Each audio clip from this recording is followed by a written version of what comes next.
Hey guys, this is Jason. I'm reviewing The Fall Guy, directed by David Leitch, and it stars Ryan Gosling as a stunt double who finds out that his main actor, played by Aaron Taylor Johnson, goes missing and he has to find out where he is, while he also gets himself stuck in a sinister plot that gets him into trouble. While he's also trying to talk to this director of the film named Jody, played by Emily Blunt, and try to rekindle their relationship after a serious problem that they had in the past. I never watched the original Fall Guys series growing up. I don't know the story. I don't really know any of the characters. I'm not very familiar with it until watching this film and knowing the idea of that show. But I was still excited for this film because I am a fan of both Ryan Gosling and Emily Blunt. Whether Gosling had movies like Drive, The Nice Guys, Blade Runner 2049, or when Emily Blunt had movies like Looper, Edge of Tomorrow, and A Quiet Place, I think they're both very talented. And David Leitch is also directing it, and I've liked some of his work. I do love the first John Wick. Yeah, that one was directed by Chad Stahelski. I'm sorry if I got his name wrong, but David Leitch is also a co-director of that film. He also did movies like Deadpool 2, Hobbs and Shaw, and Bullet Train, which is a pretty underrated action film. I did review that one when it was in theaters a couple of years ago, and the trailers also made it look like it was going to be a fun, feel-good action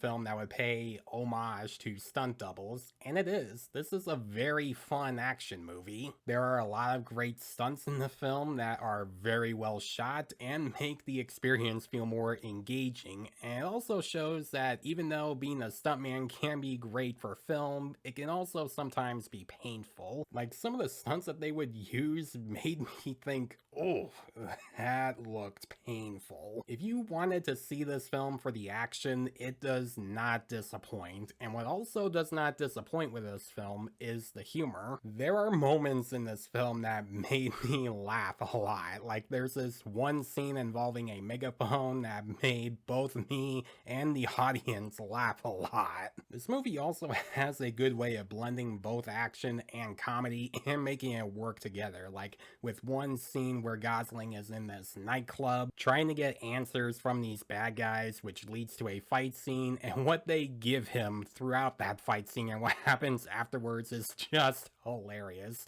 It leads to a funny gag that they use for a little bit. I mean, if you've seen this movie in theaters, then I'm sure you know what that gag is after that nightclub scene. This movie can also be very meta. Like, there's this one scene where Gosling and Blunt are talking about what ideas that she can go with for her film and what other ideas that she already has in mind, leading to another scene where they're talking to each other on a phone and they're talking about like shots that she would use for her film, and also involving a rubber glove, which is a very cool scene, and it's also really funny with what they use for this scene. Then there's the romance between them, that Gosling is trying to work out their relationship after a certain problem that he had back then, and how he's trying to fix it. And I do think they have pretty good chemistry in the film, and you do see their relationship through flashbacks that you would sometimes see in the film, and you can definitely see that they do still have that relationship when they're talking to each other. And both Gosling and Blunt are really good in the film. I bought their chemistry and I cared about what would happen with them in the film. Also, I gotta mention this. Ryan Gosling plays a stunt double in this film,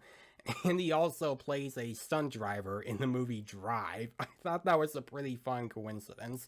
By the way, if you have not seen Drive, please do so. It's one of my favorite movies. Now, when it comes to David Leitch directing action in his films, he is fantastic at it. He does a good job showing the audience how intense being a stunt double can be. And this film must have been special for him to direct, since this mostly surrounds a stunt double, because he used to be a stunt double for movies like Blade and Fight Club. And we are now living in a time where stunt doubles are directing action films and making them awesome, like David Leitch going from being a stunt double from Fight Club to directing movies like this and Bullet Train, and Chad Stahelski going from being a stunt double for The Matrix to directing all 4 of the John Wick films, and Sam Hargrave going from being a stunt double from Marvel to directing movies like Extraction 1 and 2, and those guys showing how great action can be is honestly just awesome to see. And since now I've already talked about all the stuff that I liked in the film, I am gonna have to talk about some of the issues. Now, I do think this is a fun movie. I had a blast with it, but I do have some issues with it, and some of them do relate to the story. There are some parts in the second act that can drag and don't always relate to the main story. Like after a scene with Gosling in a hotel room that's supposed to be intense, they just move on to another scene that doesn't really relate to that moment, and it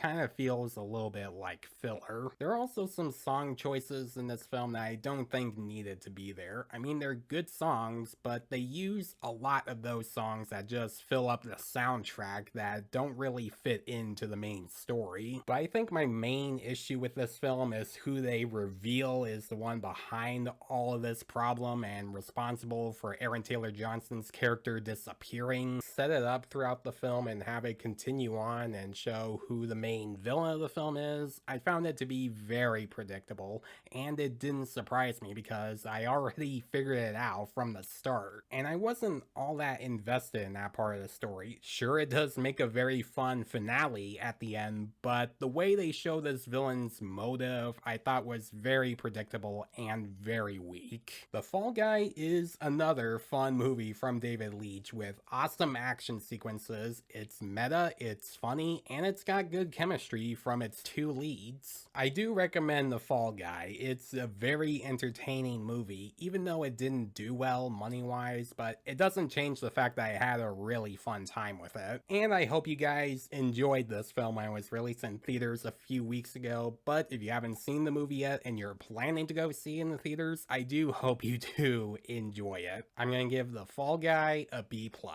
So guys, if you did see The Fall Guy in theaters a few weeks ago, what did you think about it? Did you think it's an awesome action film, or do you think it should have been better? Let me know in the comments below. So please leave any requests for me to review. If you have any movies in mind that you want me to talk about, please let me know that in the comments below as well. And as always, if you like this video, please leave a like and subscribe to my channel so you don't miss a thing, because it helps my channel grow. Hit the notification bell so you know what other videos I'm making. Follow me on Facebook and Instagram.